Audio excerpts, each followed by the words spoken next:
ಭೀಮಾ ನದಿ ನೀರಿಗಾಗಿ ಅಫಜಲ್ಪುರ ಪಟ್ಟಣ ಬಂದ್ ಆಗಿದೆ. ಕಲಬುರಗಿ ಜಿಲ್ಲೆ ಅಫಜಲ್ಪುರ ಪಟ್ಟಣದಲ್ಲಿ ಜಲಕ್ಷಾಮ ಎದುರಾಗಿದೆ.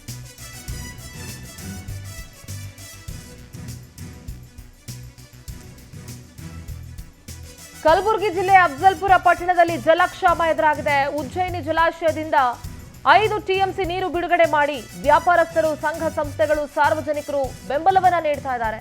ಅಂಗಡಿ ಮುಂಗಟ್ಟನ್ನ ಬಂದ್ ಮಾಡಿ ಬಂದ್ಗೆ ಸಪೋರ್ಟ್ ಮಾಡ್ತಾ ಇದ್ದಾರೆ. ಕಳೆದ 6 ದಿನಗಳಿಂದ ಉಪವಾಸ ಸತ್ಯಾಗ್ರಹವನ್ನ ನಿರಂತರವಾಗಿ ಮಾಡಲಾಗ್ತಾ ಇದೆ. ಇಂದು ಅಫಜಲ್ಪುರ ಪಟ್ಟಣವನ್ನ ಬಂದ್ ಮಾಡಿ ವ್ಯಾಪಾರಸ್ಥರು, ಸಂಘ ಸಂಸ್ಥೆಗಳು, ಸಾರ್ವಜನಿಕರು ಪ್ರೊಟೆಸ್ಟ್ ಅನ್ನ ನಡೆಸ್ತಾ ಇದ್ದಾರೆ. ಕಲಬುರಗಿ ಜಿಲ್ಲೆ ಅಫಜಲ್ಪುರ ಪಟ್ಟಣದಲ್ಲಿ ಜಲಕ್ಷಾಮ ಎದುರಾಗಿದೆ. ಭೀಮಾ ನದಿಯ ನೀರಿಗಾಗಿ ಅಫಜಲ್ಪುರ ಪಟ್ಟಣವನ್ನ ಬಂದ್ ಮಾಡಿ ಸಾರ್ವಜನಿಕರು, ಸಂಘ ಸಂಸ್ಥೆಗಳು, ಅಲ್ಲಿನ ವ್ಯಾಪಾರಸ್ಥರು ಪ್ರತಿಭಟನೆಯನ್ನ ನಡೆಸ್ತಾ ಇದ್ದಾರೆ. ಎಲ್ಲರೂ ಮನವರಿಕೆ ಮಾಡಬೇಕಾಗ್ತದೆ, ಎಲ್ಲರಿಗೆ ತಿಳುವಳಿಕೆ ಹೇಳಬೇಕಾಗ್ತದೆ. ಎಲ್ಲರೂ ಕೂಡ ಹೋರಾಟ ಮಾಡಿದಾಗ ಎಲ್ಲರೂ ಕೂಡ ಕೈ ಜೋಡಿಸ್ತಾರೆ. ಇದರಾಗಿ ಯಾರೋ ಶ್ರೀಗಳು 8-10 ಜನ ಸ್ವಾಮೀಜಿಗಳು ಬಂದು ಅವತ್ತು ಚಾಲನೆ ಕೊಟ್ಟಿದ್ದಾರೆ. ನಿನ್ನೆನೂ ಕೂಡ ಸ್ವಾಮೀಜಿಗಳು ಬಂದಿದ್ದಾರೆ, ಇವತ್ತು ಕೂಡ ಬರ್ತಾರೆ. ನಿರಂತರವಾಗಿ ನಡೀತದೆ. ಇವತ್ತು ರಾತ್ರಿ ಮಾತಾಡ್ತಕ್ಕಂಥ ವ್ಯವಸ್ಥೆಯನ್ನು ಮಾಡ್ತಾ ಇದ್ದೀವಿ.